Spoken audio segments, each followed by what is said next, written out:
سلام بینندگان عزیز، خبرهای تازه تاجیکستان و جهان را در اخبار آزادی تقدیم شما میکنیم.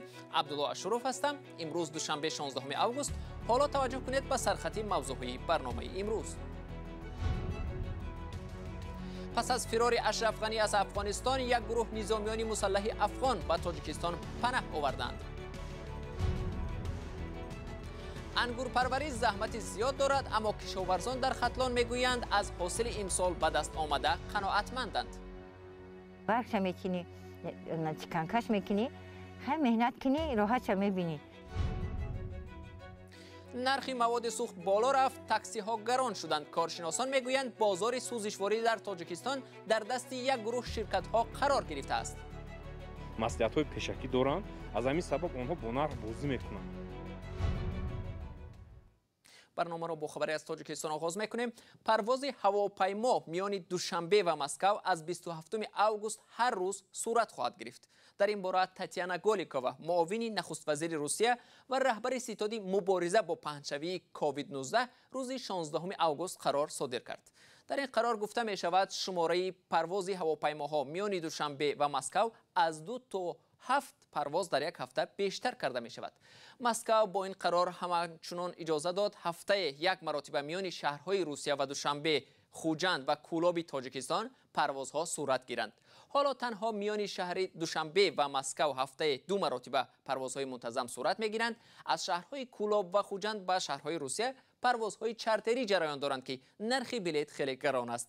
مسافران که اکثریت مهاجران کاریند میگویند نرخ بلیط هواپیما از دوشنبه به مسکو خیلی گران است. از این رو یک قسم بزرگی از آنها توسط شهرهای سمرقند و تاشکند ازبکستان به روسیه سفر میکنند. پروازهای منتظم میان تاجیکستان و روسیه از ماه مارس سال 2020 بنابر سر زدن پاندمی بسته شدند و تنها ماه اپریل سال 2021 قسمی از پروازها و آن هم میان شهرهای دوشنبه و مسکو برقرار گردیدند. بعد فرار پرزیدنت افغانستان اشرف غنی از افغانستان، یک عده نظامیان مسلح افغان به ولایت ختلان تاجیکستان آمدند. فعلا آنها را در شهر باختر جایگیر نمودند و از این بیشتر معلومات درباره آنها دسترس نیست. در دوام نزدیک به 2 ماه گذشته چندین دفعه نظامیان افغان زیر فشار طالبان به قلمروی تاجیکستان آمده بودند، ولی مقامات تاجیکستان هر دفعه آنها را به وطن بازگردانیدند.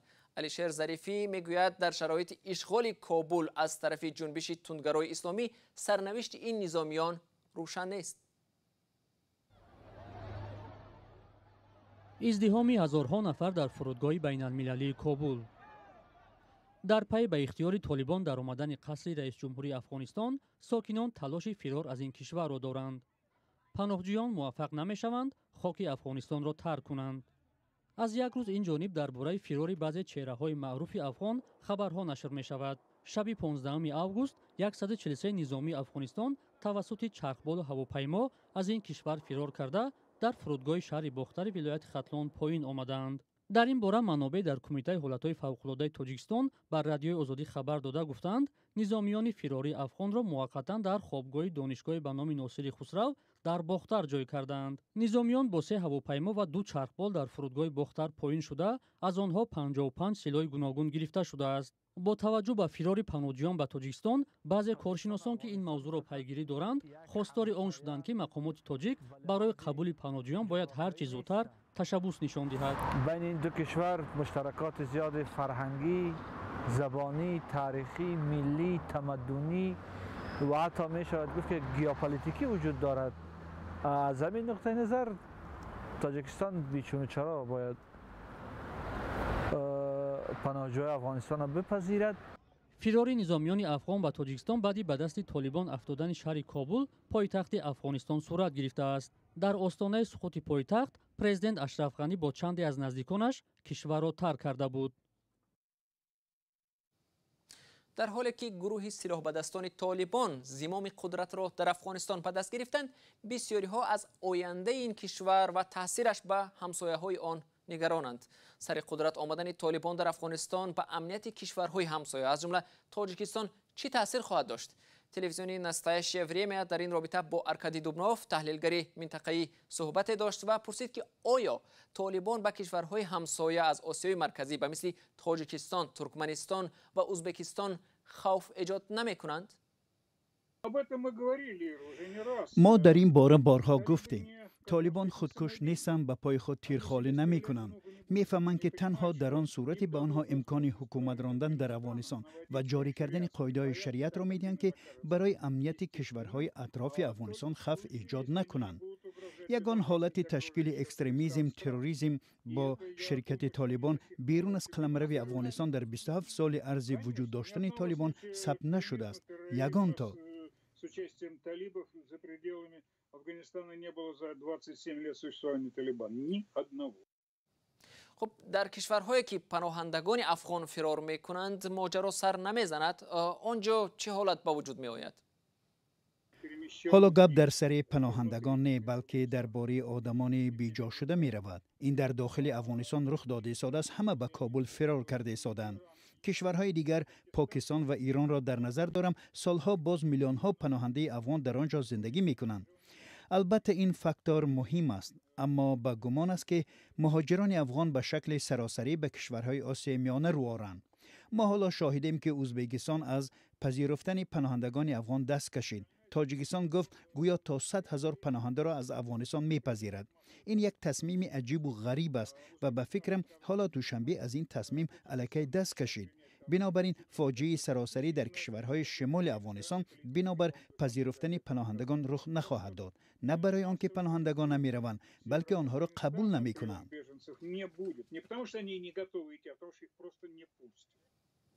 تحلیلگر ارکادی دوبنوف بود که درباره تأثیری به سر حاکمیت آمدن طالبان در افغانستان به امنیت کشورهای آسیای مرکزی صحبت میکرد.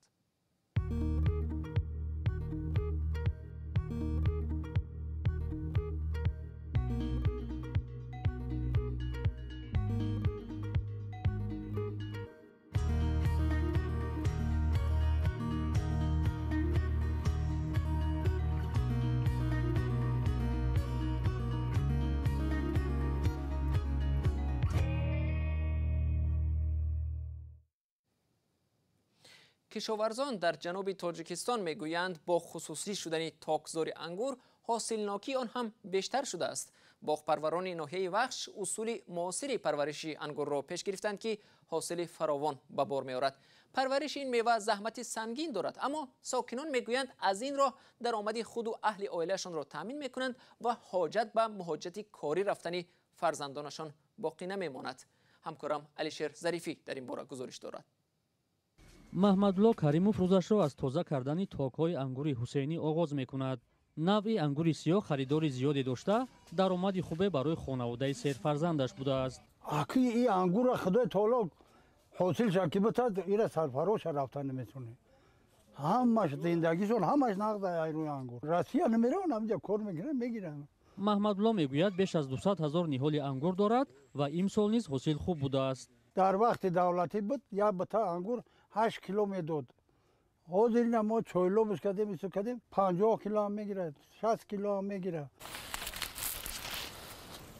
سلطنت کریمова باغداری دیگری از ناحیه وخش در 53 سوتیق زمین انگور دارد. انگوری طایفی حالا نپخته است و در جمع‌آوری انگور سراسیمه نیست. برای انگور مهنت بسیار در کاره که اوداش برای مثال کسر نسبت داروش میتی نگاش میکنی نفس فوتش میتی خیلی مهنت کردن در کار برش میکنی چکنکش میکنی خیلی مهنت کنی راحت میبینی.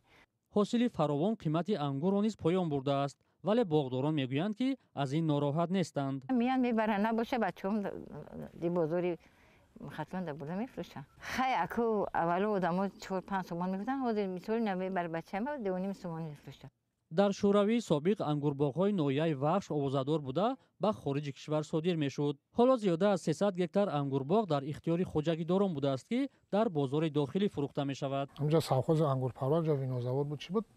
انگورش ناز بود. خیلی بد نبود. هم مردم همین ساوخوز ما همه شایسته به همین انگور زندگی میکرد. بعد از همین ساوخوز کشید، تجدید کشید. بعد با هر کس هم هر که خوجک دهقانی گرفت با خودش انگور که خودش مهنت کرد. соли гузашта дар хатлон 180 тонна ангур истеҳсол шудааст. кишоварзон мегӯянд ки ҳосили имсола хуб буда қарор аст ки ба русия ва туркия содирот шавад. масоҳати ангурбоғҳо дар ин вилоят 12900 гектар будааст. салом, агар хату хабар мехоҳед мо дорем. навиди бомдодӣ, сархати хабарҳо, ахбори тоҷикистон ва ҷаҳон, гузоришҳо ва таҳлилҳо. чӣ мегузарад ва чаро?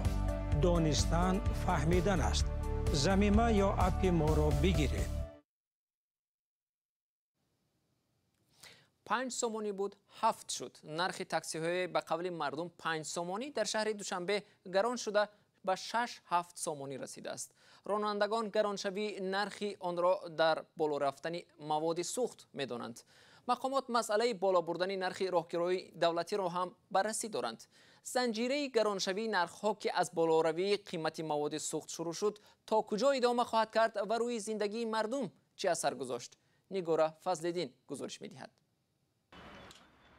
вазорати нақлиёти тоҷикистон мавзӯи баррасии таъсири болоравии нархи сӯзишвориро ба нархи хизматрасониҳои нақлиёт муҳокима мекунад. аммо ронандаҳои таксиҳои маъруф ба 5 сомонӣ нархи роҳгироро аллакай то 6-7 сомонӣ боло бурдаанд. вале дар вазорати нақлиёт ҳоиди ин масъала кор пеш рафта истодааст. мо дар вазорати нақлиёт дорем корхонаи воҳиди давлатии хизматрасонии корхонаи воҳиди давлатии нақлиёти автомобилӣ ва хизматрасонии логистикӣ. ҳоиди ин масъала бо хадамоти зидди инҳисории кишвар ҳамкорӣ доранд. яъне нархгузорӣ дар нақлиёти автомобилӣ ва боркаш боло меравад ё намеравад, ҳайни ҳол дар марҳилаи баррасӣ қарор дорад. пас аз оне ки мувофиқа мешавад, таҳлил мешавад, он гаҳ мо гуфта метавонем ки боло меравад ё не, ё ки чӣ қадар боло рафтанашон мумкин аст. таксиҳое ки дар хатсариҳои маъруф ба 3, 8, 15 корвон, саховат ва ғайраҳо аллакай нархи роҳгироро боло бурданд. мусофирон шикоят аз он доранд ки болоравии нарх ба буҷаи оилавии онҳо таъсир мерасонад. мардум ҳама пули калон намегирад ку. якҷо давтоз кара рафта биёяд ё китобхона равад ё кораш баравад, тез рафтан зарур шавад, такси ба эҳтиёҷ ба вуҷуд мебиёяд. таксия ин хел масалан 7-8 сум шуданаш ҳеҷ мумкин нест. коршиносон бар ин назаранд ки болоравии нархи роҳгиро ба фаъолияти воридкунандагони сӯзишворӣ ба тоҷикистон марбут аст. фозилҷон фатҳуллоев, иқтисоддони тоҷик, мегӯяд ки чанд ширкати бузурги воридкунандаи сӯзишворӣ бозори кишварро инҳисор кардаанд. ширкатҳои монополистӣ ниҳоят зиёданд аввал хусус дар вилояти сӯхт. барои ки ҳастанд ширкатҳое ки дар дохили худ 10 ширкати дигар бо 10 намуд номҳои мухталифу бо 10 намуд роҳбариятҳо, лекин онҳо ҳама дар як маслиҳатанд, маслиҳатҳои пешакӣ доранд. аз ҳамин сабаб онҳо бо нарх бозӣ мекунанд. аз ин сеюм сабаб аст. аз ҳамин сабаб ин реаксияи занҷириро дар иқтисодиёти дохилии иқтисодиёти миллии тоҷикистон ба вуқӯъ пайваста истодааст. азим иброҳим, вазири нақлиёти тоҷикистон, пештар дар як нишасти матбуотӣ гуфта буд ки фаъолияти таксиҳои ба истилоҳ 5 сомонӣ бояд ба танзим дароварда шавад, зеро ба гуфтаи ӯ ҳар як ронанда ки теъдоди онҳо танҳо дар душанбе садҳо нафар аст, оилаҳои худро бояд таъмини молӣ кунанд.